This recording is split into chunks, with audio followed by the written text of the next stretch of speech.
Hello, everyone. Today I had the privilege to talk with Joel Sewell, a training sergeant for Dothan Fire Department here in Dothan, Alabama.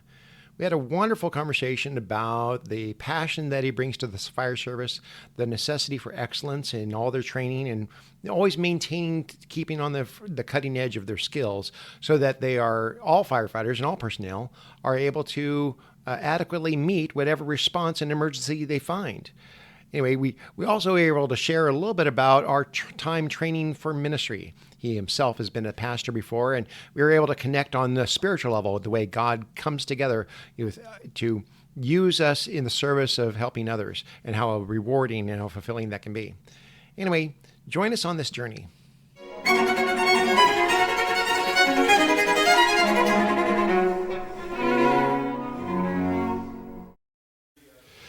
How long have you been with Dothan FD? Almost 12 years now. Okay. Yeah. Was this your first department? It is. Yeah. Did you? Yeah. And you started just as a with their where's their academy? So I got hired on by Dothan, Uh-huh. and then Dothan sent people to Eufaula Fire Department. Okay. And the Eufaula Fire Department trained us, and then came back here and started their career here. So it's all through the Alabama Fire College, which is based out of Tuscaloosa. So yeah, everybody. From UA. Yep. No, Okay. so there's an actual Tuscaloosa Alabama Fire College itself, Really? which is a standalone. So yeah. Wow. Yeah, I moved to Florida from Texas, and then up to Texas. Okay, we're at in Texas. Was that? We're at in Texas. Houston. Houston. And a lot of guys done their fire college at Texas A&M. Mm-hmm. Yep. And in fact, my old chief became an instructor there. Okay. My background is I've been chaplain for various different fire departments since 2007. And so where I've lived in Dallas and then Houston, and then I just moved up here from Seminole County, in around the Orlando area, Yeah. And so that was over time. Really, my time with firefighters it's shaped a lot of my ministry philosophy, shaped a lot of how I approach ministry, and how it really kind of shaped my theology and my walk in as a minister as well. And so that's. How long have you been with the Anglican Diocese Church? So I was a Baptist pastor up until about 2009. In my last church, last church in that arena was in 2009. In Dallas, outside of Dallas. We're at in Dallas? Well, east of Dallas, in a little thriving metropolis called Fate, Texas. Okay, yeah. And so I lived in Dallas, South Dallas, in a wonderful community called Oak Cliff. Okay. Dallas, Texas. Oak Cliff. The main thing I remember about Oak Cliff Bible Fellowship was where Tony Evans was. Yep. The school I went to was right down the road from. Oh, really? From there, yeah. Yeah, I did.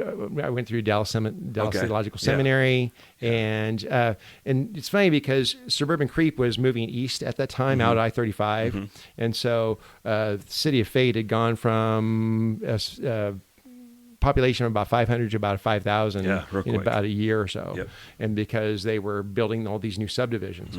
Well, I was finishing up seminary, but they needed a young pastor there for the small church out there, and so I wanted to get to know the community, and I thought, well, how do I get to know the community nearby here? And this is Fate, and they had National Night Out. Yeah. And a lot of people don't know about this. I don't understand it, but nevertheless, I do for National Night Out. Get all your first responders there within the city square, and met police and fire and so forth. And I met the fire chief, and he was he was a battalion chief for nearby in Plano. Okay. Yeah. And but off duty, they hired him as their new chief because they were trying to build up their department from a very rural. Having our annual ball, basically, and just very, very rural department, volunteer department, to something that would meet all of NFPA standards. And so they were going through something of a transformation, and Chief Sean Fay walked up and he just recruited me.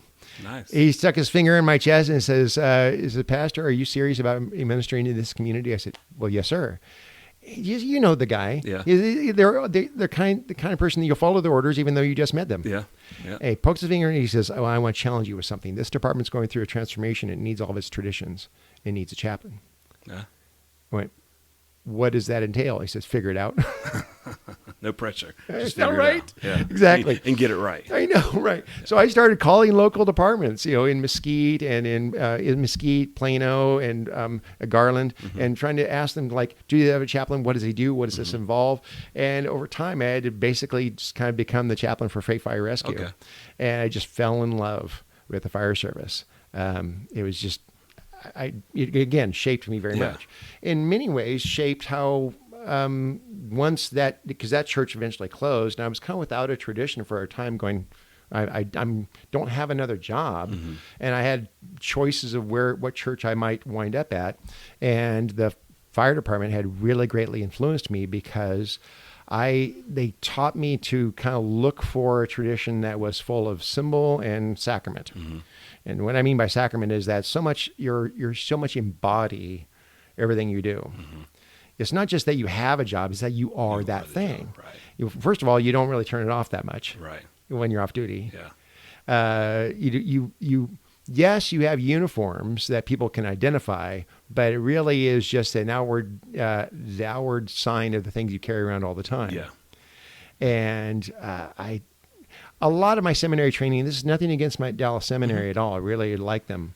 But there was all of that training was about function. Right. More Not about being. Exactly right. Is about more things it was more about things that you do rather than what you are. Right.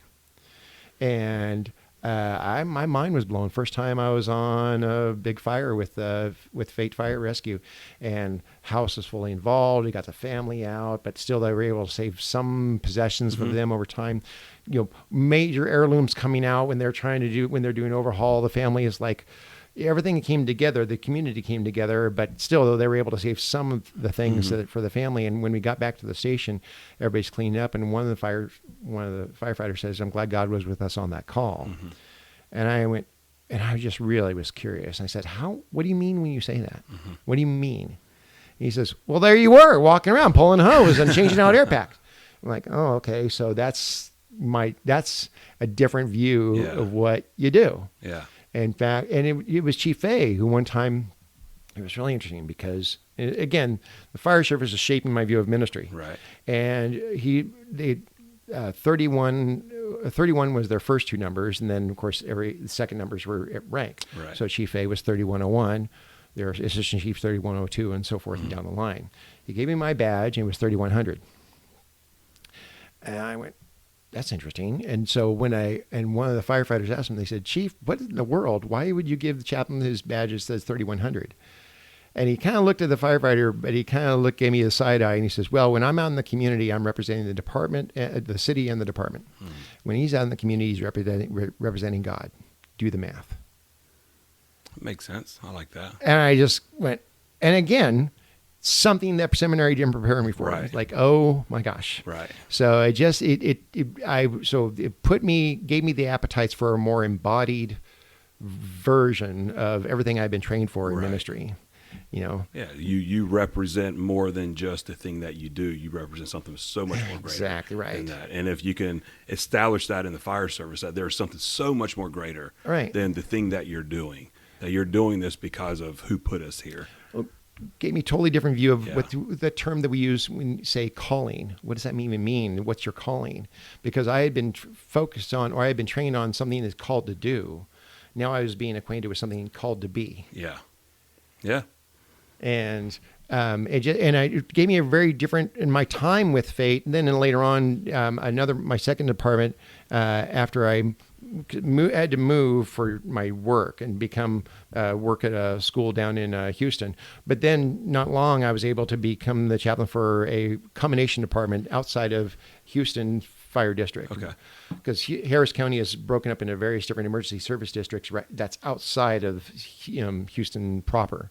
And so all these ESDs were, some full-time, some paid staff. Most often their paid personnel are off-duty HFD. And so it was a combination department. I was able to become their chaplain for a few years as well. And it was really interesting because over time, spending time with them, that acquainted me even more with the way in which any given call is fully integrated with the work of God in the world. I hadn't thought about. This is all educating me. Right. And so what I learned over time with Westlake Fire Department was every 911 call started with prayer. And this is just my view, that whether a person's conscious of it or not, when the emergency unfolds, somewhere deep in their brain, they scream, "God help me." Yeah. And then maybe had the wherewithal to dial 911. Right. But by the time they dial 911, that's a call center, a dispatch, a tone, apparatus, and personnel. But those are just logistics of getting their prayer answered. Okay. Yeah. And so, and when I ride with that, eventually when I ride on all those calls, and you show up at a medical emergency, most are medical, but show up at a fire or medical, and you see that person's shoulders just kind of slump, like a burden's just been taken off because they're watching their prayer get answered in real time. And so that kind of gave me a different perspective also. Like oftentimes people are looking for they are looking for miracles in the spectacular. Right. But any given call, I'm watching the decidedly unspectacular miracle unfolding. Right. Yeah.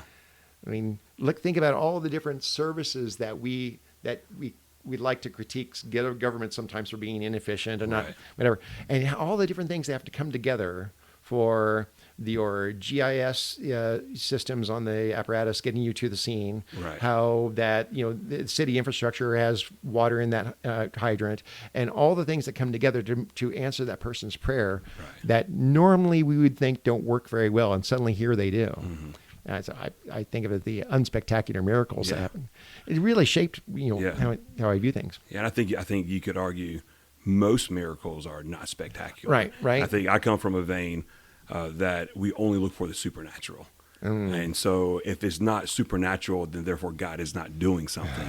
Which then I would jump back when you look at Corinthians when it says he gives us gifts of healings. Right. It's plural and there. It's not, yes, it can be supernatural, but it's probably not going to. There's so many different ways that God can bring a healing to an individual, whether it be correlating it back to the fire service, you saying that quick prayer, you calling 911, and he's put people in your path who have the ability to go to you, to take care of you, to protect you, to heal you, essentially. And that is God doing exactly what he told us he would do. Right.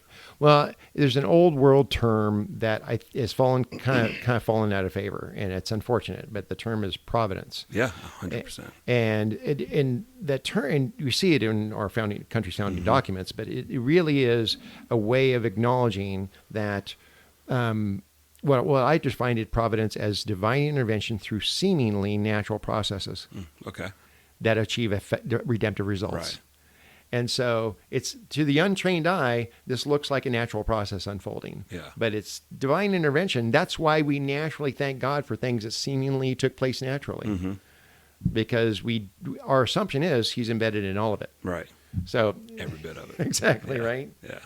So how did you, please, if you would, share with me a little bit about how you go from with the department for 12 years? 12 years, yeah. Okay. And that process whereby you take on more responsibility and now the training sergeant for DFD. So, like I said, joined the department about 12 years ago, a little less than that.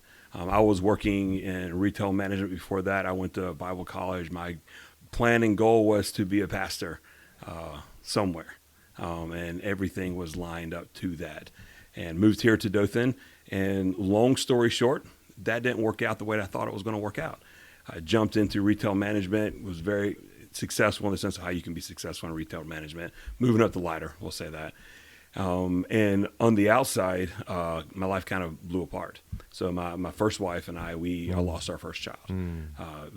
Obviously very tough. She ended up passing away in our arms. And through the grief and through the processing of the grief, to no fault of either individual alone, it separated us. We pretty much divided in that, led to a divorce. And I was kind of at a point where, okay, God, what am I going to do? I had a very clear direction where I thought you were calling me.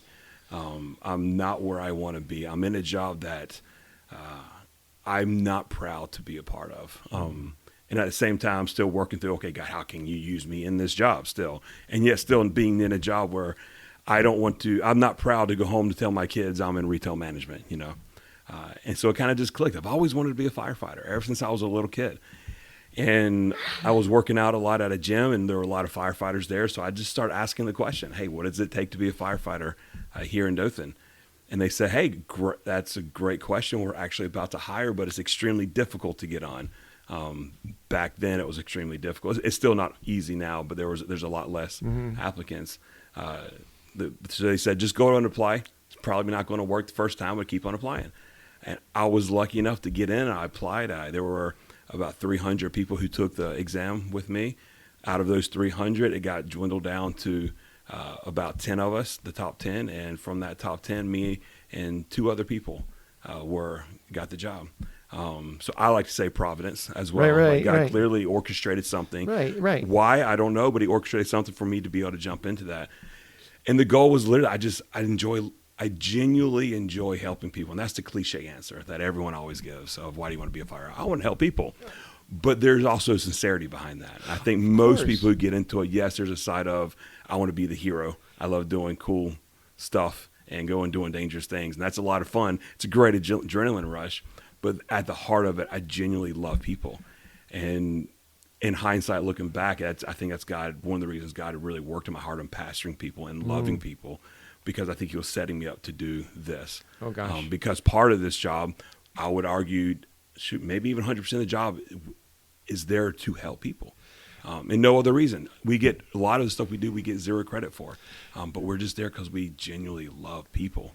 I tell people, especially with new recruits, I tell them, I say, quit apologizing for the adrenaline rush that you get from this. Because a couple things. One, the natural or spiritual sense of gravity all weighing us down makes it easier to tear down than to build up. So the exercise of real power. I mean, if someone wants to feel powerful, so much powerlessness is plaguing a lot of our young men. And if one wants to feel real power, it's not from destruction, it's from construction. Right.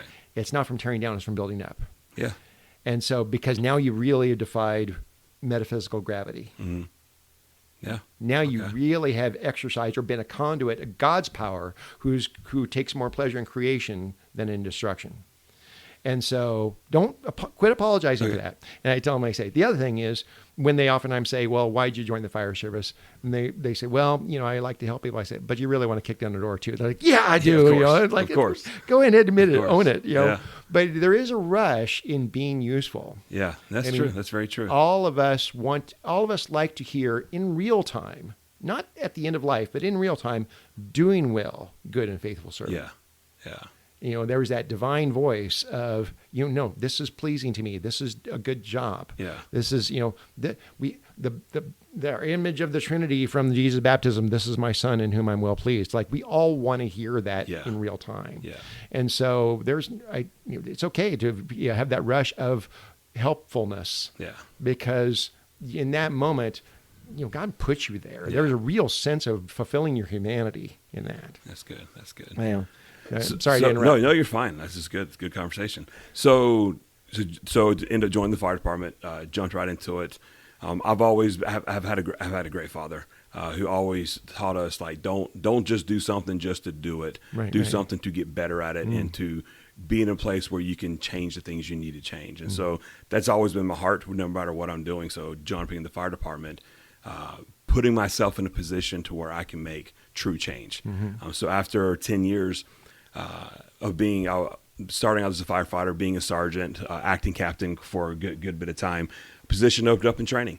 And the guy I heard was going to take the training captain position. We worked together for a little bit on truck one. And so I walked on and said, hey, listen, let's have a real conversation. You're going to be the training captain. There are 2 training sergeant positions open. Before we start anything, before I ask, do you see us working together? We worked together for about a year and a half. My perception is that we worked great together, but I also live in reality. I know everyone's different.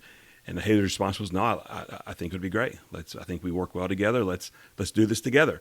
So I went home, talked to the family, said, hey, so after 10 years, I have the opportunity not to be on a 24-48 shift. What do you guys think about that? Got some mixed responses. You're going to be around here a lot. Is probably what they thought. Yeah. My younger kids were like, absolutely. Like, I have 4 total kids now. The younger were like, yeah, let's do it. Let's have fun. My Right. other older kids who have known me in this growing up, at first they were a little reluctant, like, it doesn't really matter. We're kind of used to it now. After 2.5 years, I had the opportunity to stay longer. And I asked my son, he goes, no, I actually kind of like you home, Dad. So we'll see what happens with that. But after a lot of prayer, talking with my wife about it, and really just thinking what the opportunities I would have going over to training. Number one, I have the opportunity to completely influence the department as a whole, Right. from its conception, from the beginning, coming in, Right. and really setting that standard. At least what I see the standard should be as a firefighter, physically doing the job, but also culturally, and where I see our department needs to go as a culture. I have the ability to step in. And as I'm really thinking about it, God kind of just hit that on my heart of, hey, you remember that desire and that calling you had to be a pastor? Yeah. Again, it's not about holding a position. It's not about having the title of pastor. Right. It's about doing and being. Right. When you look at eldership and overseers, they're recognized for what they're doing. They're not go get recognized and do. Right. And so it's, hey, you don't have to have a title. You don't have to have a position. Right. You can just do this and shepherd these young men and women into where they need to be. There's a sense in which your vocation winds up following your compulsion. I guess. After, because last Saturday was the anniversary of my ordination to the priesthood. Okay. I had been a deacon in the Anglican Church for 14 years. I was ordained as a deacon in 2011. And apparently that's not the best idea, because most often when people become a deacon, because we have deacons, priests, and bishops. And when someone becomes a deacon, because they're thinking about becoming a priest. And I became a deacon with absolutely zero desire to be a priest, because, again, I've been a pastor before. Been there, done that. Been there, done that. Yeah. I used to joke that I was a pastor long enough to realize I was called to be a professor. So I enjoy teaching in a university setting. I still teach for the University of Houston online classes, but I enjoy teaching that capacity. But I saw myself as just very unpastoral. And so I remember I've interacted with some bishops before who said, well, I was a deacon for 11 years or 12 years. You don't want to go that long. I'm like, I've already broken your record. Sorry. And so what I did was, my post after that time pursuing ministry, I actually pursued a second career as an archaeologist. Okay. And so I was an archaeologist full time, also teaching in a university, but volunteering myself as a deacon at various different churches. Well, if you really want to stay away from, ministry, if you really want to stay away from God calling you into that capacity, stay away from the church altogether. Because if you're in close proximity, what he might have you do, it will suck you in. It will, exactly. It's like it's the Godfather 3. Every time I try to get out, they pull me back in. And so what happened was that I was an archaeologist for many years, and then in 2024, I was a deacon serving at a church in Orlando, and they said, "Hey, this church up in Dothan, Alabama, doesn't have a priest right now. They could use someone to, for pulpit supply and to conduct their service. Who wants to go?" And I just raised my hand. I'll go. Shoot, well, that's the worst thing you can do. So, drove up here, conducted the church service for them, and fell in love. And my wife and I had a conversation like, I think this is what we're doing full time now. Yeah.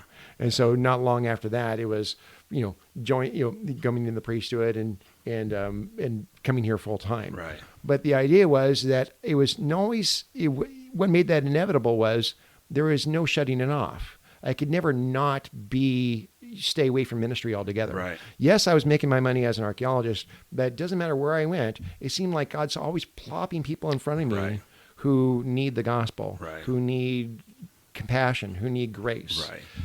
The weirdest stuff would happen that way. I mean, I became the unofficial chaplain of a bar in Alexandria, Louisiana one time because I was there on a dig. I was there for 2 weeks on an archaeological dig, but I didn't have the company car, so I could my only nightlife was leaving my hotel to go around and basically have dinner at the local bar right next to it. So I'd show up there with my pipe and just kind of watch the hockey game, and pretty much after a while, someone says, well, my dad used to smoke a pipe, and they start conversation, and then what do you do? And I share with them a little bit what I do for a living, but then we talk a little bit about their life, and they get to know me a little bit. Within 2 nights, there's a line of people along the bar going, Father Aaron, let me tell you, Yeah. It's been rough. And Yeah. so now they expect you to come back. And my thought was, God, why do you do this to me? Yeah. It seemed like everywhere I go, you're constantly plopping things in front of me that showed that somehow I was called to be, and you just can't turn it off. And so you yourself, Almost as if God is the one who gives you the gift to do those things. And so in his providence, he puts people in your path for you to walk in the gifts that he has given you. right? Almost as if God is sovereign or something. I had a prophet who used to crazy. say, when you talk about calling, make sure you don't talk about your calling in such a way that suggests that God left your personality alone. Yeah. Yeah. You know, Absolutely. he was working on you the whole time about the that. entire time. And Yeah. someone who's constantly, semper disciplina, always training. Yeah. When you're constantly in that training mode, I imagine even on an engine or a ladder company, people are like, he's always thinking about, Always. like, Here he goes again. I know, right? Yeah, We don't yeah. train till we can do it right. We train till we can't do it wrong. That's it. So you start with when did you start with the training So division? training almost 2.5 years ago. Okay. now. So decided to jump over again, just for the reason of I see things, I've seen things, and we have a very good department. We really do. A lot of good guys who really want to do their job and do it well. But I saw some cultural things that I wanted to speak into. So how can I bring change into it? My dad always said, don't complain about something unless you're willing to do something Right, about it. right. And so I found myself sitting there kind of complaining a little bit. And I heard my dad in the back of my head, well, what are you going to do about it, son? And it was like, okay, all right. So I see some issues in the training area. I have the ability to fix that. So step up and do it. So through all those Right, right. conversations, decided to jump over and do it about two and a half years ago. And as a team, we've really taken on, and it's not just me. We had a very good team, very good captain as well, and see a lot of things that need to change. Our chief was on board. Our deputy chief was on board with a lot of the things, and just kind of let us give us the free reign to do what we needed to do, because we saw that we are headed in a direction to make things better. Not for the pride of ourselves. Excuse me. Sorry about that. Please go ahead. Do what you got to do. Not for the pride of ourselves, but really because we wanted to see some turnaround to make things, to make us better as a whole. Again, great department, Yeah. really good guys, but we always have room to improve, right? Right. Well, it's funny because it wasn't until I was with my first department that I realized something that we tend to all do. You've seen your normal bell curve distribution, results distribution, and so you have like this major big section in the center, and you have these lower tails, upper and lower tails of that. And what I found is that there's those of us, the rest of the civilians of society, tend to take whole professions and mythologize them as all being in the upper tail. Yeah.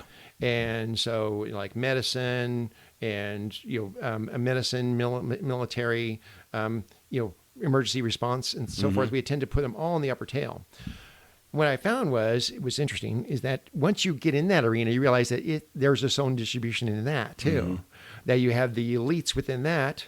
There is an average, and then there's a group of people who you're like, I'm really surprised that they're in this. Yeah. Yeah. My son's in the military. Have told me like, oh yeah, Dad, the military isn't all the guys who you clapped for as they were walking across the airport over to Delta. They weren't all the ones that who were the best person.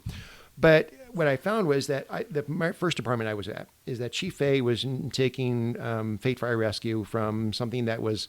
You might show up, you have a fire, everyone shows up in their personal vehicles. Hopefully someone thought to grab the engine on the way and put the wet stuff on the red stuff.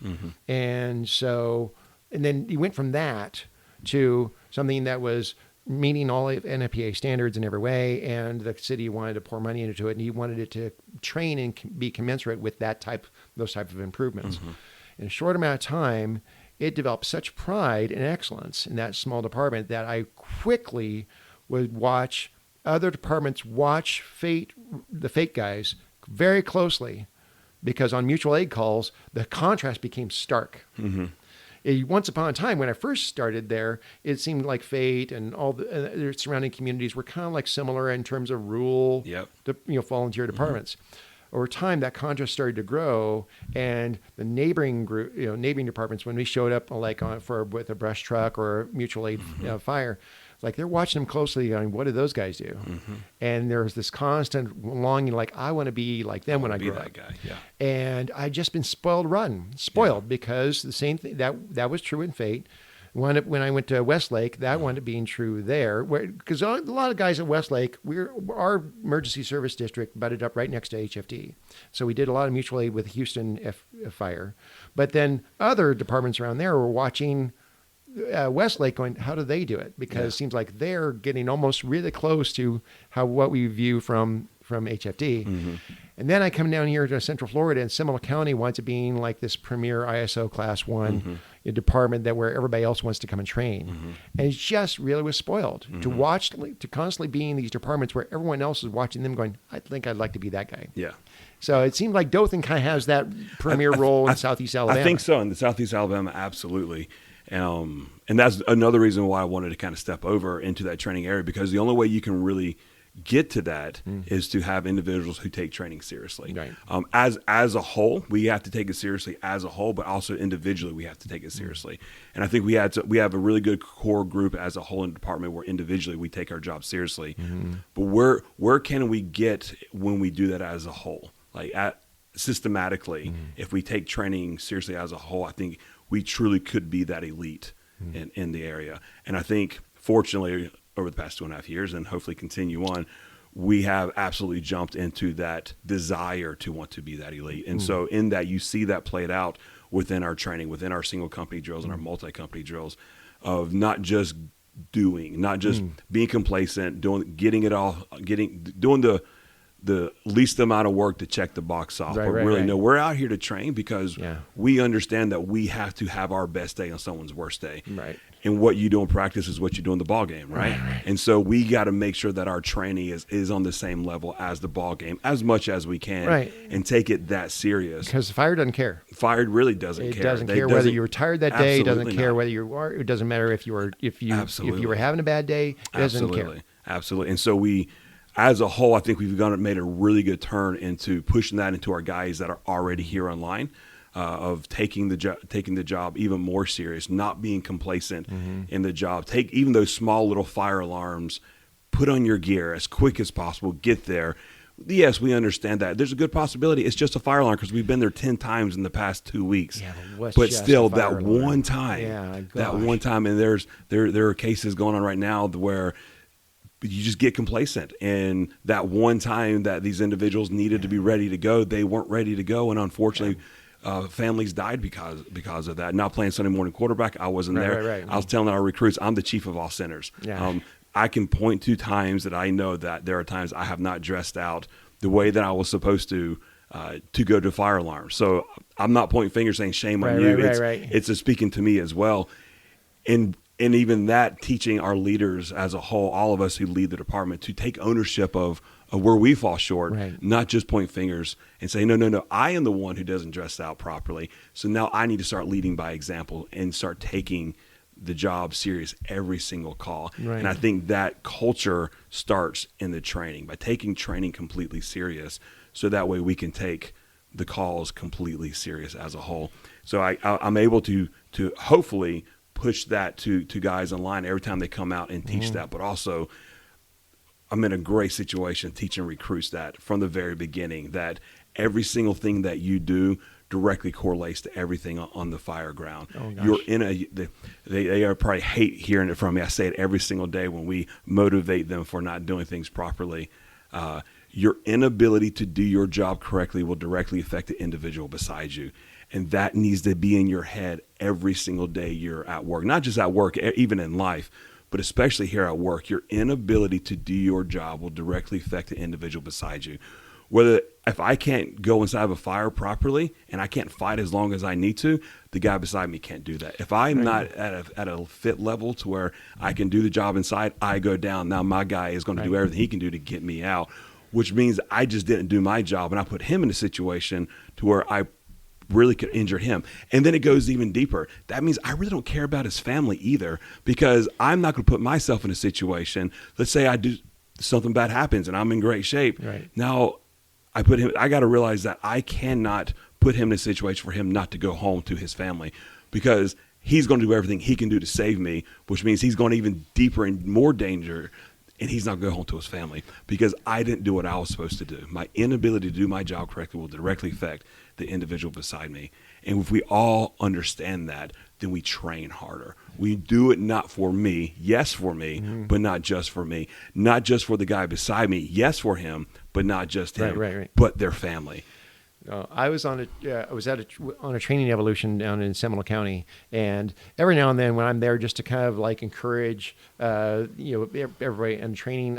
My view when I had an opportunity to be a chaplain is just be, in as much as they'll allow you into their space, be that kind of like just an encouraging presence. Yeah. Job on the chaplain is to be randomly friendly. Yeah. And so oftentimes you're just there. Someone's like, "Chap, how you doing?" It's like you just raise the temperature of the room a little bit. And so I visit every station, and my wife and I would negotiate what one night a week, one night a month to actually spend all night at a station to ride a shift, because you want to be able to relate to those 2 a.m. calls. Oftentimes the confessional is the back of the apparatus after that 2 a.m. call when someone says, "Chap, I need to talk to you," before we head back to the rack.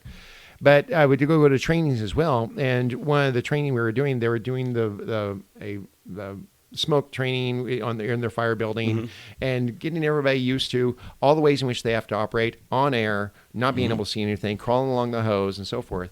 And I was absolutely embarrassed because every now and then on those trainings, they would invite me to jump in, like, "Chapman, bunker up, get on air." Yep. I thought, and I went through my bottle so fast. Yeah. It was absolutely embarrassing. Yeah. I could not believe how out of shape I was. But in that midst of that evolution, the training sergeant talked about, specifically everyone else, your ability to regulate your breathing, to maintain your calm, and to how long you can make this bottle last directly affects how long you're available to the other person you have to work next to. That's exactly it. And not just the person beside you, but the potential victim that's on the inside. Absolutely. If I have a 45-minute bottle, 30-minute bottle, where those numbers are a little weird, I should be able to work theoretically for at least 20 minutes. Right.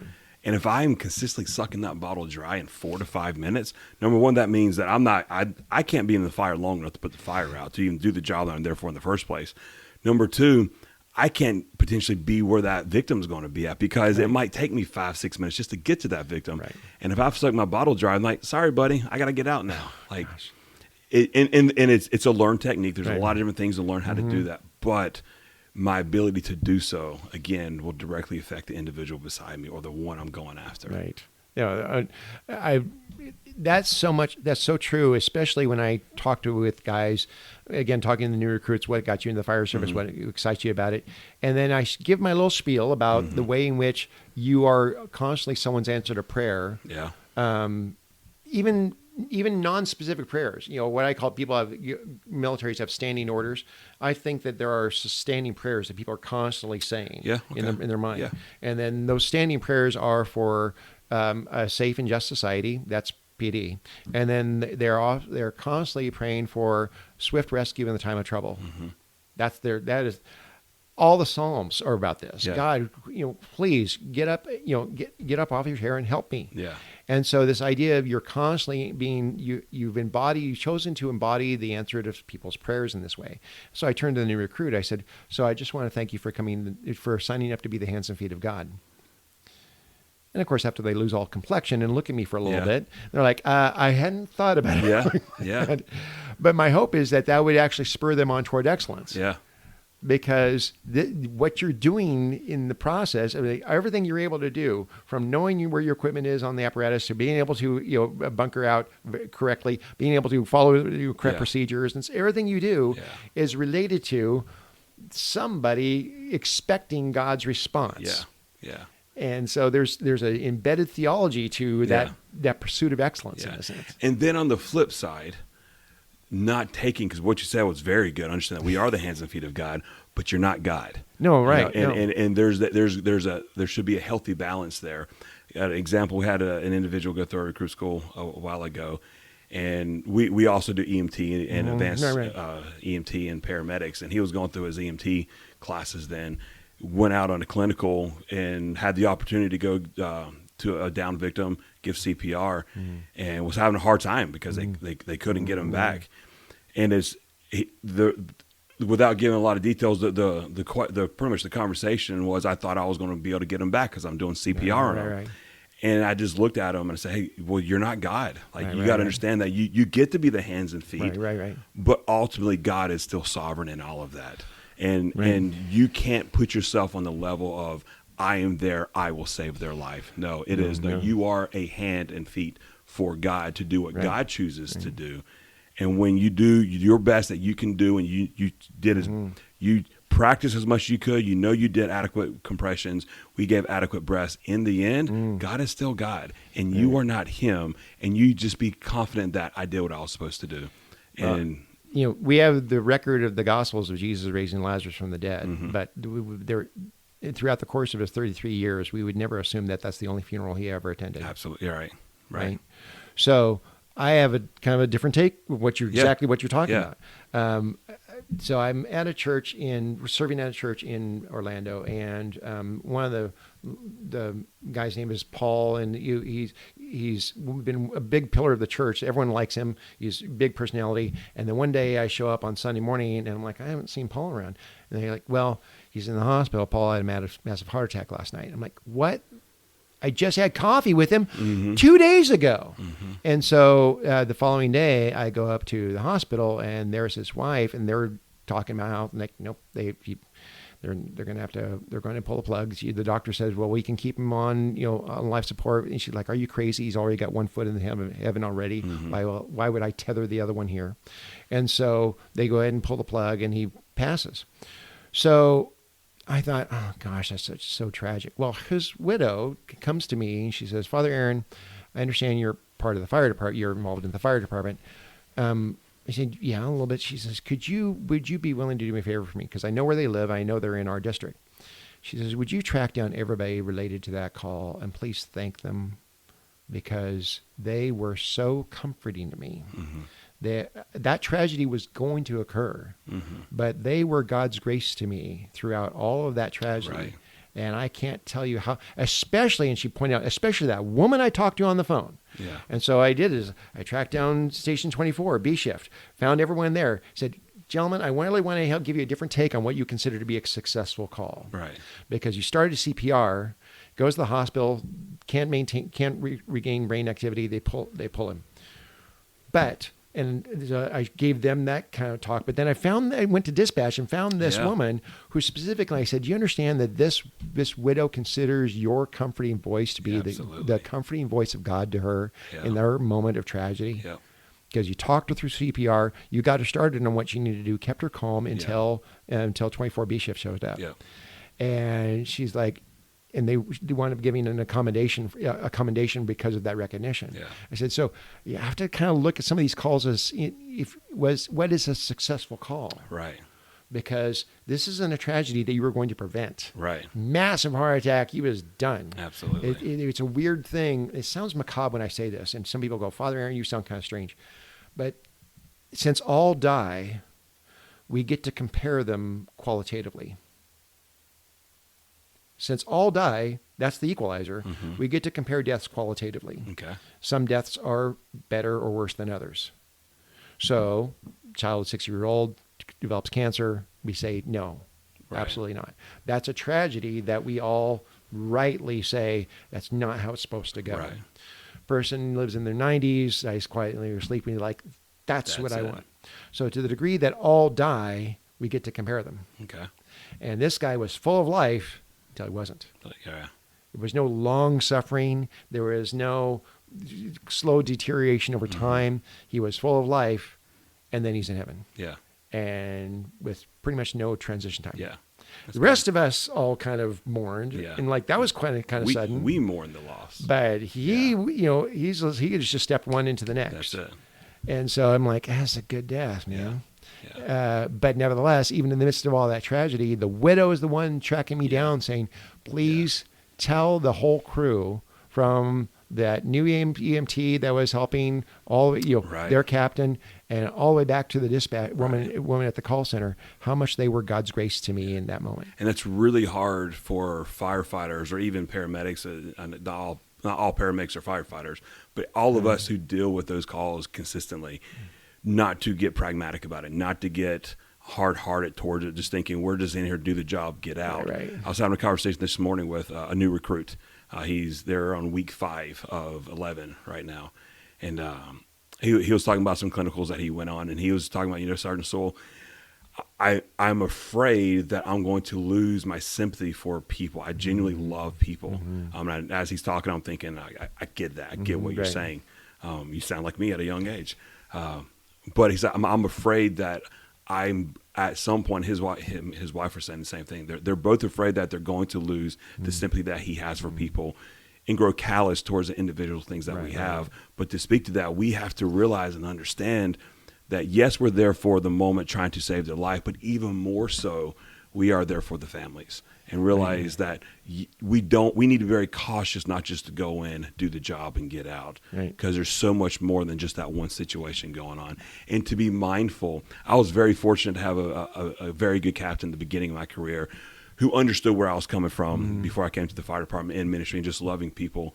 And even with my daughter who passed away, we went to not the first baby we went to, but just a baby we went to that passed away. I think she was 6 months old. And just something in my heart just said, sit down with the mom. And that wasn't the first baby I'd have gone to, but and not the first mom I talked to, but it was like a longing, like a drawing. And I just sat down, and my captain was there. I said, hey, just Captain, give me just a second. He said, okay. And he stayed in the living room. I just felt like, God, just put your arm around her. And I just held, like, I didn't hold her close, but I just like, hey, this just sucks. And I am so sorry. And I looked at her, I said, you don't know me. I've been through this situation, and I do know what you're walking through right now. You're not going to hear a word I have to say right now, but 6 months later, something's going to click. And just remember that God is still there, even in this hurting, even in the not understanding, even when you're cussing God out. And that's okay that you do that. Do that. God is still there, and He is there, and He is going to comfort you and walk you through so this. Many of the Psalms can be best summarized, and sorry guys for who's listening, but so many of the Psalms are best categorized whiskey, tango, foxtrot. Yeah, absolutely. I mean, so many of them. I mean, absolutely, they are. And so it's that cry out, and the only irreverent prayer is the one that doesn't get spoken. Yeah. Because it's like, and God, it's though God has somehow some sort of thin skin that requires that you say it exactly the right way. I was like, come on. When my daughter was born, she was born sick. We were told she had 5 minutes to live. She ended up living 3 months with us. We were able to take her home, take care of her, spend that time with her. I got the word from the doctor, and my wife at the time hadn't come back yet, and I'm standing in the room, and I'm just dumbfounded. And my pastor, we worked at a church together. He was associate pastor, I was a youth pastor, and Mr. Vaughn just walked in. He's an old Presbyterian minister, Reformed Presbyterian, and I just looked at him, and I just broke down, obviously.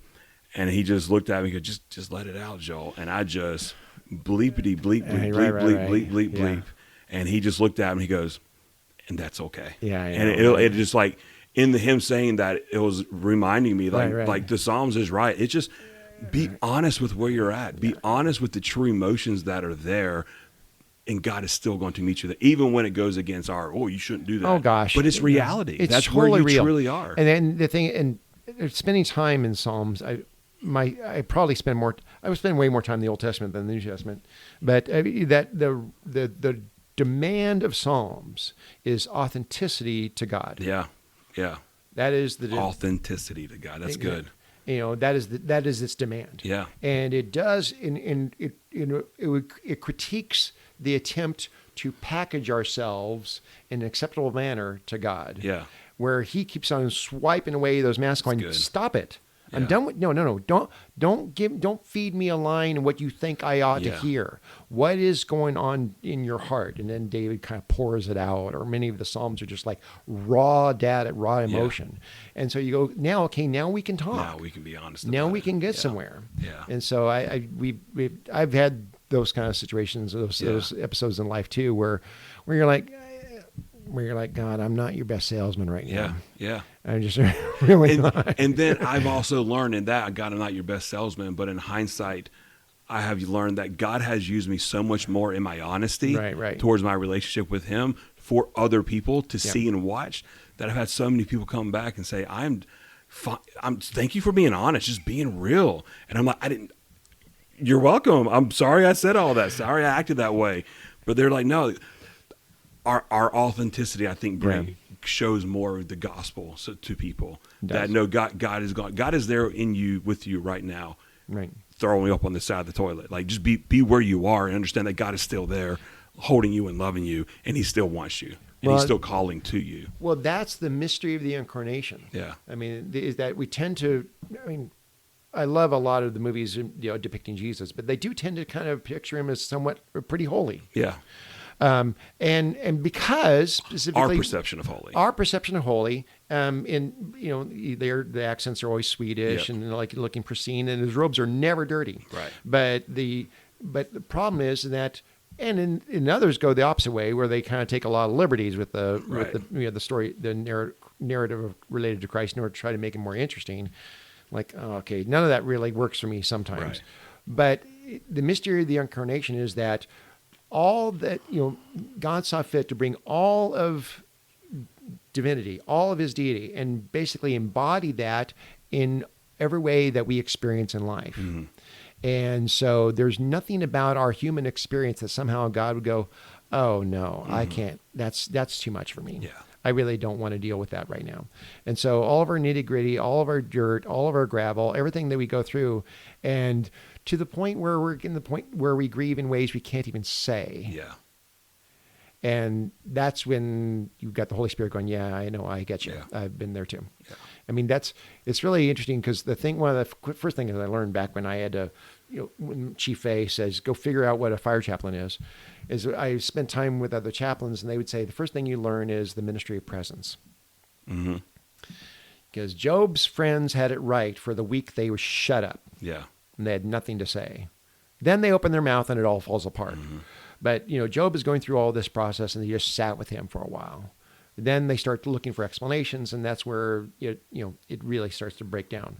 But nevertheless, when you just sat with someone, and I can't tell you how many times I've sat with someone there, and they told me, "Boy, you knew exactly what to say," which is very humbling because I didn't say anything. Yeah. Yeah. Like, really? Yeah. Yeah. It seemed like I went through all the seminary and all that experience just to learn how to shut up. Yeah. And just sit with someone in the hospital room, or just sit with someone when they're, or oftentimes when I run those calls, I'm there just sitting with someone, kind of with my arm around one spouse while you're doing compressions on the other spouse. Right. Pragmatically, it helps me. I can run interference at the same time. Yeah.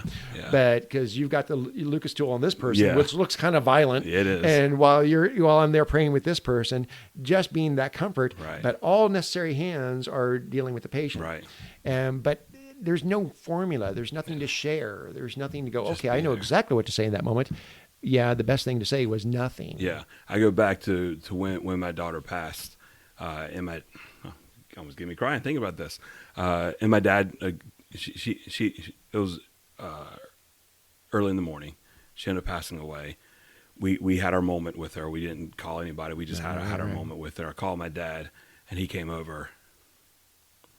And he just walked in, didn't say a word, and just held me. I'm holding her dead body. Right. And he just put his arms around me and didn't say a word. Right. Probably 10, 15 minutes. I'm not sure. He didn't need to say a word. Just being there. Right. Just experiencing the gravity and the gravitas of the loss and the mourning, and was just there. Right. There were a lot of other people who came who did very similar things, and I can remember their faces. One actually, an Anglican priest out north of Charlotte, great guy, Dave Livin. I don't know if you know him. He's a rector at a church up there. And they were just there. Didn't say a word. And that brought more comfort than all the other words that were said. Because to Joe, as soon as most of those people opened up their mouths, it's like, just stop talking. I know, right? I'm just cut your ear. I'm going to punch you in your nose right now because I'm about to lose my religion. Just stop talking. But in that, how it correlates to our job as a firefighters, and 80% of our job is the medical call. We do all the medical calls in Dothan. It's just being there. Again, like I said, being there having our best day on someone's worst day, but understanding that this is their worst day.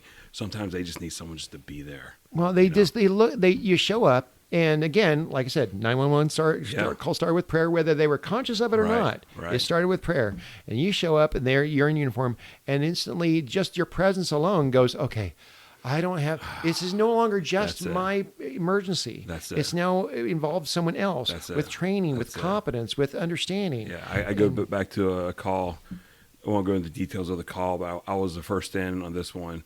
And an older lady, she might have been in her 80s, trying to do compressions on her husband. And the first thing she said was, "Oh, thank God you're here."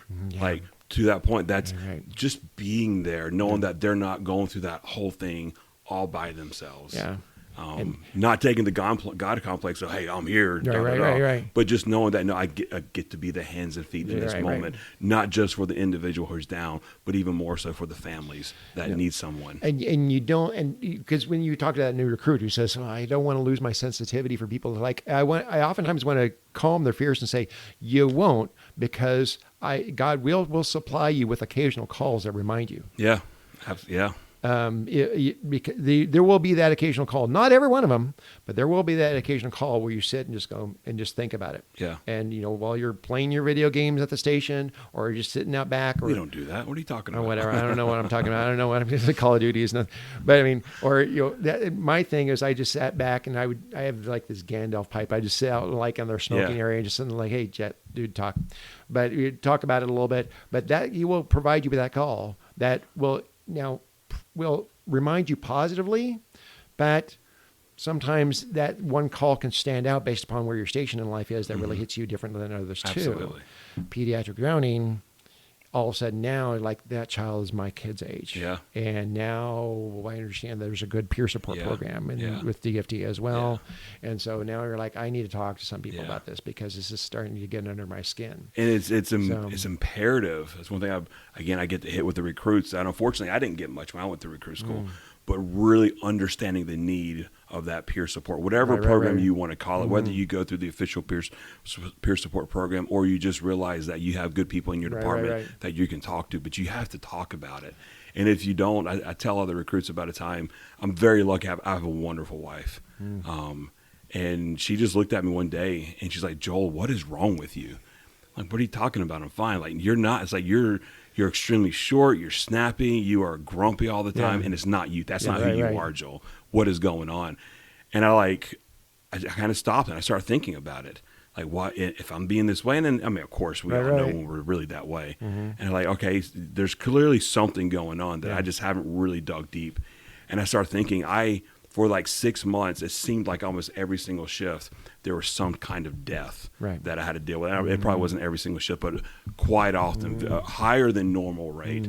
And some pretty traumatic death that I was having to be a part of, from very nasty suicides to death of children, pulling a couple of bodies out of fire. I mean, it's just like bam, bam, bam. Sometimes people don't experience that over a whole career, and it was really a rough time. And I started realizing I'm not dealing with those things. As firefighters, we have to learn to compartmentalize. Compartmentalization is an extremely beneficial thing for a firefighter. The problem is on the backside of that, we have to figure out how to decompartmentalize or decompress. And if we don't learn how to do that properly, it just builds up. And I wasn't doing that properly to where it was coming out towards my family, coming out towards my friends. And I really try to hit with the recruits, like, you have to find somebody, whether somebody, a great friend that you get here in recruit school. I got one of my best friends I met in recruit school. And we talk once a week, once every other week. Sometimes it's just about nothing.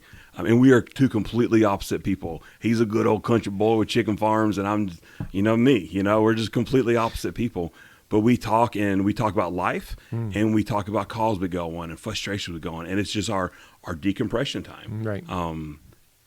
And there's so many other things, but find somebody that you can talk to, and then find somebody that's not associated with this world that you can talk to, that can help you process these things. Because if you don't, it's going to build up. Well, James, of course, James says, confess your sins one to another so that you may be healed. Yeah. And that principle of conversation and healing has multiple layers to it. Yeah. We, in our tradition, we actually have private confession that we offer because this is one of the Catholic traditions that does so. And so that manner in which the priest takes on the burden of saying, You're welcome to, you talk about whenever you need to in the manner that you want a human ear to listen to talking to God. And then our responsibility is to pronounce their absolution of your sins, as give the human voice to when we're told, if we confess our sins, you're faithful and just to forgive us all in righteousness. You're supposed to be the human voice to that too. Right. So that's that's kind of like in a very core sense where that gets played out. But there are concentric circles that come out from that too, where conversation leads to healing, where you can see these principles extrapolated out in a very specific way. I oftentimes say that I love firefighters. I absolutely have this passion for the fire service, but over time I developed kind of like a parallel or an adjacent heart for law enforcement as well. And I'm somewhat kind of sympathetic to law enforcement because they don't have the advantages of the fire service in that they're all in their personal vehicle. Oftentimes their own vehicle, and then sometimes many times that vehicle, once they go off shift, goes home with them. But you don't really see this powwow of SO deputies or PD officers there in one spot. Maybe they have lunch together, or maybe you see their cars facing each other in the middle of the highway, but they don't. Nothing like the table. Right. The table is the most sacred piece of furniture in a station. Absolutely. Archaeologically, you would consider that the structural center. Yeah. Because all hallways lead to it. Yeah. And so, I mean, even over here, Station 3, big logo in the middle of the table. And at Seminole County, every station had kind of a mascot, its own shield, and the table became this customized thing. Yep. And that's where the biggest amount of confession takes place. Yeah, absolutely. And so the table is where people will develop dark sense of humor, where they talk about their calls, where they debrief after what they saw. And even sometimes where the captain or lieutenant is, being able to assess someone needs like, hey, we need to talk to peer support. Why don't you go talk to someone or work that up the line? Right. But there's this culture of confession in a sense, because confession isn't just confessing your sins. Confession is conversation about the effects of sin. Yeah. Yeah, it's good. Too. The effects of it. I like that. And in many ways, you're experiencing the effects of a fallen world. You're experiencing the effects of sin. Right. In many ways, if the wages of sin is death, every time you experience death, you experience death. It's getting on you. Right. The effects of sin is getting on you, and it requires conversation. Otherwise, like a pressure relief valve, it kind of builds up over time until something can crack it open. Right. And conversation is how we crack that relief valve open, so it doesn't build up pressure and make us sick. Yeah. That's why I think that James kind of associates confession with healing in many ways, because we are sickened by having that build up so much. Yeah. I'm really happy to see that there's such a robust peer support program here. It is, in fact, our what we call our multi-company drill. So twice a year, we try to bring out multiple engines to do big scenario training. We decided, our new fire chief really wanted to push the peer support, walking into taking over as fire chief. So we changed our multi-company drill. In fact, it's going on right today. It started this week, where we have a doctor who works really close with us with the peer support program coming in and just talking about it. Like, listen, and it's really hard to talk about those things with firefighters. We're men, we can deal with it, and and just the culture that we live in. But really trying to hit, like, no, guys, like, yes, we are men and we can deal with it. That's our job. We deal with it and we figure it out. But sometimes it takes a little more. Sometimes it takes a little bit more guidance to really deal with it. What I really like about a program is it's not just a doctor who's never experienced what's going on. It is other firefighters who can come alongside to walk through that process, and maybe not give them the exact help that is needed, but there's a process there to get them to the right place. Right. Yeah. Well, critical incident stress management is something that I first started hearing about with my first department. And the National Federation of Fire Chaplains, they would have this annual conference, and they were just starting to talk about, everyone talked about CISM, but they were just started talking about peer support programs that were going into the departments. This is about 20 years, almost 20 years ago, geez. And everyone was excited about this idea of peer support programs, because now you basically would have specifically members of the department who were trained to be sensitive to this, Mm-hmm. and they kind of think about the ongoing health of your personnel Right. in a different way. Right. And especially when a bad call comes up, and you're like, okay, station this just dealt with a pediatric death. This one just had to pull bodies out of a fire, whatever. Well, then oftentimes that shift would be, at least for a couple hours, would quickly be covered by the others, while peer support comes in and says, okay, everybody stop. We're going to talk about this, because you want critical incident stress debriefing right away. Yeah. And what kind of conversation can we have about this? What did you experience? What did you see? And so forth. And in many ways, what they're finding was little bits at a time, they cracking that pressure relief valve open enabled some to not take it home. Yeah. Or at least be able to talk about it with their spouses, or Right. talk about it at home in such a way that where all that pressure had already gotten a chance to get released. Right. So I'm not releasing all that pressure on my spouse. Exactly. Yeah. Right. Yeah. So we were very encouraged to hear about all that. Just, I think it's going to take. I'm sorry. I know we got to go. go. I'm fine. It's my phone telling me I need to stand up. I'm sitting too long. I think to make something like that extremely successful, and this is just talking out loud, and I think we're heading in the right direction. Is we need to create a good culture within our fire station itself that's led by our captains, that's led by our sergeants, modeling what that looks like. Some do a great job, some don't.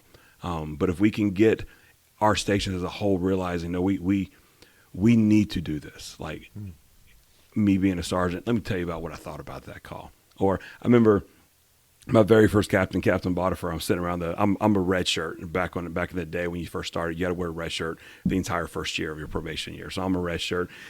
And the rule with red shirts is you just sit there and be seen. You don't say a word, right? And if you ever get to know me, I got a lot to say. I got a lot of opinions about things. So I'm just sitting there. I did my best keeping it nice and cool and calm that whole year. And we went to a really bad call. And my captain just looked at me. And I don't think he knew he was doing this, but I think in hindsight, looking at what happened afterwards and how everyone was able to talk about it, he led the way, understanding he was doing it or not. He just looked at me and goes, Joel, you're the pastor. Like, why does God let that happen? And I'm like, you're killing me. I'm a red shirt. You don't want, like, I'm not supposed to give you my opinion. But in that, him doing that, and of course I was able to talk it out and talk about sin and disease in the world and death and all that, and where that came from. Hey, you're asking a pastor a question. I don't give you the right answer. I might not give you the political answer. I'm giving you the right answer. And I was able to do that. But him being able to open up in that honesty of frustration around that table. That's one thing I love about the table, is there really is no rank. No. Especially in those moments. There's no rank. We're just a bunch of guys sitting around processing this atrocity that we just walked through together. Right. And he just opened up, and everyone was able to kind of like, yeah, or well, actually, and it starts a great conversation. Oh, yeah. And at the end of course, we're still processing, we're still dealing with it, but that relief valve was there, that pressure of, there's a safe place. Well, the table's sacred furniture. I mean, I look at it as just about every piece of furniture in any given station. We got 10 stations here, and just about every piece of furniture in any given station is somehow interchangeable. But any station's table oftentimes is something where someone's already written their name, they've already carved their initials, they've already that's their spot where they sit. Yeah. It's something that's non-interchangeable to any given station. Yep. And so every firehouse has this most sacred piece of furniture. Here's the table. Yep. You're not changing that out. Not at all. That is specific to them. I just thought we say everyone has their specific seat. We like to say there are no assigned seats, but you don't sit there. That's my seat. Yeah. Right. Yeah. Because everyone knows, hey, this is our area. This is my place. That's your place. That's where he sits. That's where the chief sits. Well, from what I've seen so far, Dothan FD has really achieved that area of status where it seemed like everybody else around the area should be looking to them as kind of like the standard of excellence. Right. It's been my privilege to visit every station so far. Okay. I know that Dothan FD has a chaplain, but I couldn't help myself. I wanted to get acquainted and just say, and just leave my card there and say, I am an extra there's resource. nothing wrong with that. Extra resource if anyone wants to ever talk. But I've tried to get by and visit every station, every shift as well. Yeah. And every time I go by, everybody is just so, one, professional, their station's clean. Good. Everything's, just very impressive. Yeah, All the good. personnel I'm I've glad to met hear so that. far. It's fantastic. Yeah. So Yeah, we have a great chaplain, Alan Singley, really super kind guy. He pastors a church out in Wicksburg area, but he's one individual, and I would argue one individual can't handle 200 plus people the way that needs to be done. So you coming out there just being a guy that, hey, I'm here. If you need me, I'm around. Seminole County had 3. Yeah, we had 2 for a while. Okay. One step back. He's no longer a chaplain with us. So hey, you never know what might happen. We'll see what Chief Hasty has to Yeah, say because you serve at the Absolutely. at the will of the chief, and Yeah. so but no, for us, that's why when we first came here, I think part of the reason why I fell in love with this church, and don't tell anybody at my church that I I'll said tell this. everybody. Okay. They know this. They know this. As soon as I walked up, and as soon as I walked up and looked at the church, I was, this is really beautiful. It's a really nice Yeah. church. And then I heard the tone go off at Station 3 next door. I'm like, oh, this is where we're going. There it is. Exactly Right there. right. So, Well, so how long did you come when this building was built? Yes, So yes. you've been here 1 year. relatively 1 year. 1 Okay. year. This building was finished Okay. in 2023. Okay. And so it was just finished in 2023, and almost simultaneous to when they finished it, Okay. they went through a leadership change. Okay. And so they didn't actually, many people continued to meet here and worship, but they actually didn't have a priest anyone. for some time. Okay. Did they? I'm just curiosity. Was this parish church? Yes. Okay. Uh-huh.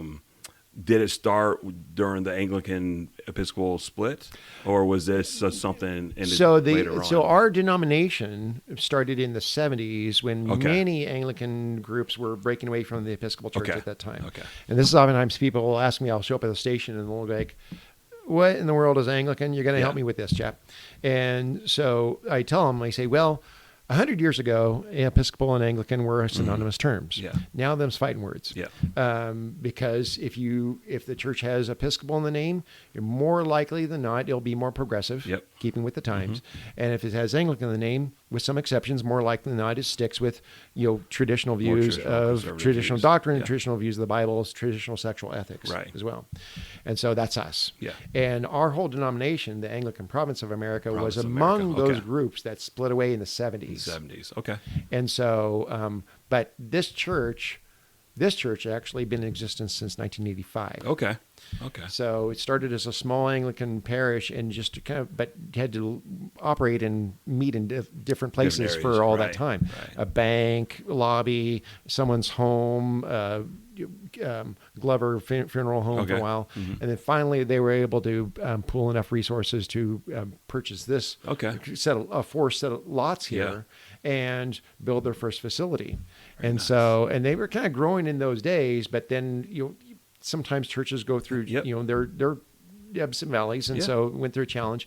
And as a result, their congregation kind of restricted. Their priest had to find another position, and they were without a priest for a time. Okay. And so there I was, an archaeologist as a deacon, going, I have no desire to do this full time, but send me anywhere you want to fill in. Yeah. And we show up here and went, oh, I guess this is what we're doing now. Yeah.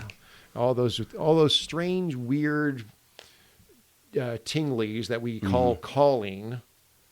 Yeah. We don't know what we mean Yeah. when we say that, but we call calling. Yep. Basically, all came to bear. And Yep. my wife and I are driving back as we were visited here, and I said, "Did you just see what I just saw?" She goes, "Yeah, I saw it too. Yeah. I know this is what we're doing." No, I get that. I tell Thomas, the guy who helped set this up, if so coincided with going into training, we actually planted a church as well. And Thomas is a good friend of mine, and they were attending for a little bit, and they decided, we think we're going to check out the Anglican Church. My first response to him was, actually, if we didn't feel called to do this, I told us that we would be at the Anglican Church. Oh, wow. With there, just a little bit of understanding that I have. Like I mentioned, my friend who's an Anglican priest up in north of Charlotte, just love the tradition, love the liturgy behind all of that, and really when you start to understand the meaning behind all that. Right. I didn't grow up traditional at all. Grew up in I like to say, crazy charismania church. So I come from Baptist-costal. Oh, there you go. That's my background. There you go. So I grew up very Baptist-costal and a little bit more crazy charismatics. And so coming out of that, I didn't grow up with any of that. But I would like to say my journey, as my dad would say, the journey of life. Right. Through the journey and really starting to understand the meaning behind all of that. Yeah. I really fell in love with much of what you guys do. We're getting a crazy influx of young people now. Yeah. The demographic shift is really interesting, because what we're finding is that a lot of young people,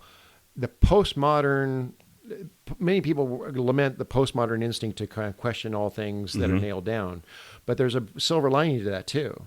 A lot of the postmodern cynicism has given over to some pre-modern appetites for mystery, for tradition, for things that are deeper than what you can explain. Right. Recognizing that some things are so deep that it's clumsy to describe them. Yes. You can only symbolize them. That's it. And then be okay with that. Right, exactly. Yeah. And like so be okay with the mystery of it. Yeah. It's like my faith I had but little faith if I could describe it well. Yeah. And so in many ways, our sacraments, our liturgy is all basically, it leaves itself open for a lot of people to read their meaning into it, because it's so pregnant with meaning. Right. In many ways. For me, like, it really started when I really started looking at communion. Not just being the thing that we do on a Sunday morning with a little tiny plastic cup and a wafer, but looking at my friend Dave, really just in conversation, you might not even knew that he did it, would challenge, like, there's so much more behind what communion is than it is just taking the bread and taking the wine. So diving into that, really, okay, the symbolism, but also the reality and the mystery behind it. Oh gosh, is beautiful. And being someone in the church for, I'm old. My entire life, 40-some years, really into ministry, right out of high school, right into Bible college, from there into working at a church, and then heavily involved within church my entire life. Yeah. But really diving into the mystery behind it. Yeah. And the gravity, the gravitas, the depth of it. I just love it. I really do. It took me a while. Like I said, the fire service was very influential in bringing me along. Yeah. Just because they taught me the embodied view of God's presence. Yeah. That's good. Because I thought of it more as a utilitarian fashion before that. And then, but having spent time now, and I still find that there just isn't anything that I look at and go, oh, that's merely the barrier between sacred and secular, between spiritual and material. These things get really blurry. They really do. And rightly so. Yeah. Because now and it kind of opens up the Bible in some ways for you also. Like, oh, I never really thought of it that way. And now now I see it. I'm like, okay. I get it. I get you. Yeah. So, and what I learned, it taught me about why the ministry of presence is so a big deal, because you're embodying the comfort of God with people. You're just with them. It's like, these are things that these aren't just deconstructable into mere functions. Right. I oftentimes tell people, I found that there was like these 4 steps of getting into good graces with firefighters. Step one is you show up at a station and they're like, who the heck are you and why are you in my space? And then step 2 is they finally start talking to you, but they spend all their time apologizing for their language. Yeah. And then I got to do that too sometimes. And then step 3 is now they finally start talking to you regularly because they realize you listen to more what they say than how they say it. Right. But that's not the deepest part. The deepest part is when they finally welcomed you into their space, into their work. Yeah. Now that's kind of like Jesus going, okay, and the Word became flesh and rode the truck with us. Yeah. Okay. I had a shirt made for that, a fire chaplain's version of John 1:14. That's pretty funny. And the Word became flesh and rode the truck with us. Because that sense of stepping into the life where people are in the midst of answering someone's prayer. I mean, it's just, I never lose people talk about, recruits worrying that they'll lose their care of people that way.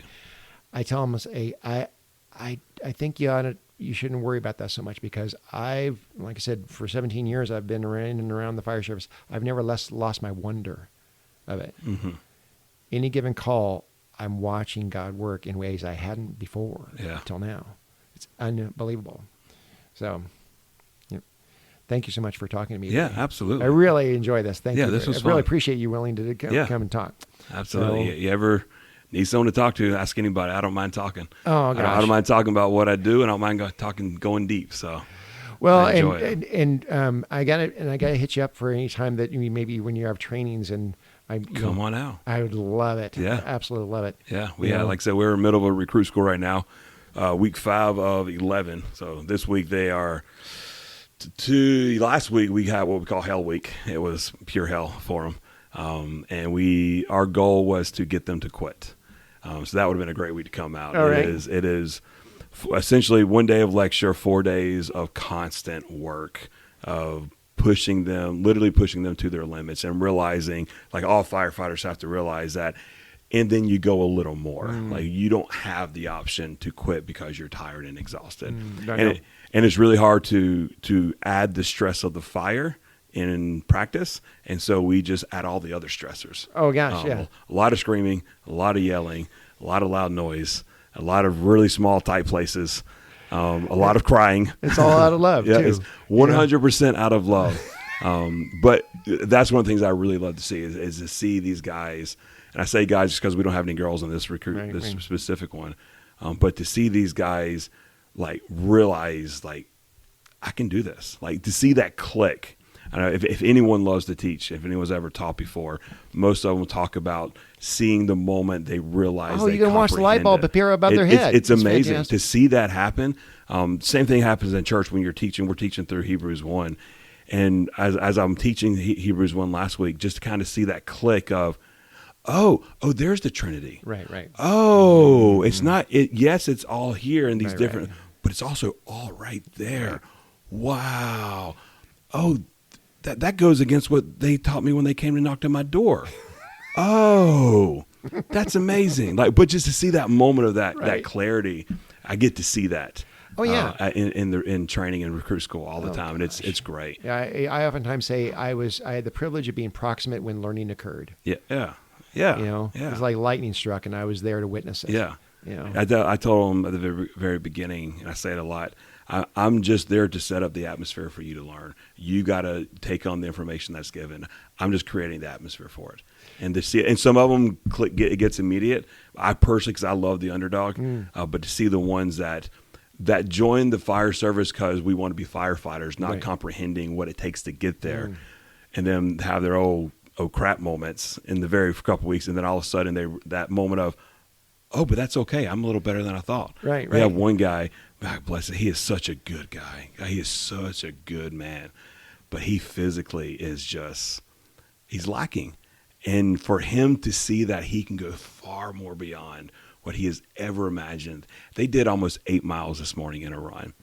Like 8 miles for a kid who has never ran his life at all. And his smiling ear to ear, grinning, him doing just the physicality of it, realizing that, hey, he can hang in with the guy who did 4 years of college football, and he's right beside him. And he was that guy probably sitting by himself in the cafeteria table, and to see them all come together, that, hey, we're all doing this. It doesn't matter where we come from. We're all a part of this team, all part of this crew, and we're all doing this together. It's a great moment. Oh, it's so rewarding. Yeah. I mean, especially when these new guys, and I tell them, I say, you understand, because oftentimes one of the first things that happen, I see the guilt kind of sets in a little bit when they first catch themselves going, I wonder if we'll get a fire today.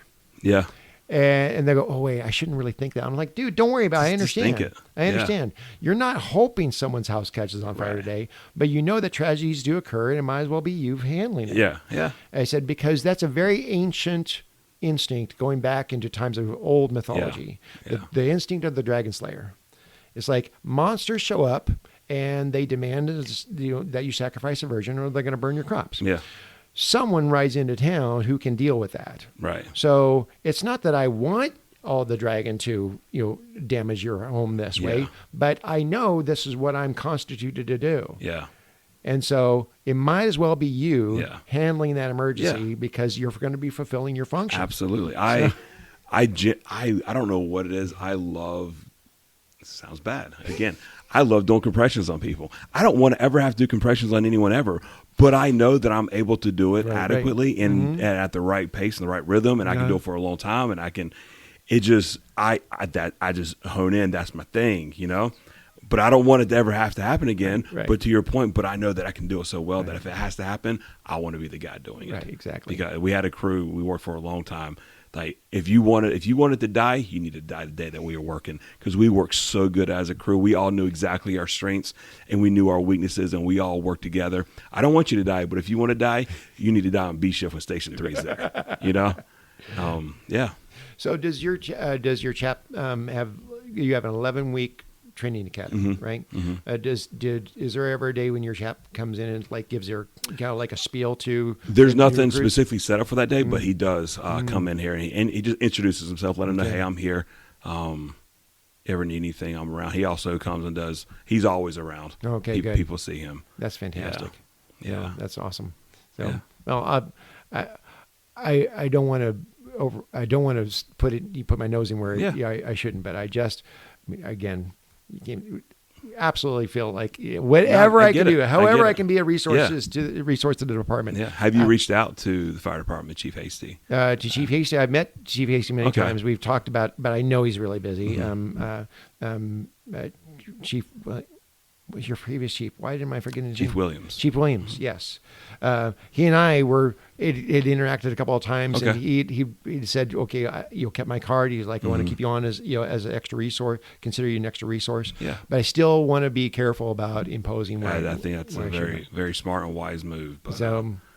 But, but yeah. No, however we can do it, because this church prays for a different station every week. Okay. So in our standing prayers, there's prayers lists for people for specific needs. We have a prayer, something around our diocese we pray for, but a different station that we week. So this week is station 5, 6, so forth. Okay. And so I always point out and say we're praying for this station because this is their coverage area. Yeah. Keeping them in prayer. That's really good. So appreciate that. That we very much this is a church that really I really want to have an affection for our fire department, and the church has really been bought into that. Exactly understood it. Yeah. Thank you very much for talking to me. Yeah, I really appreciate it. Thank you.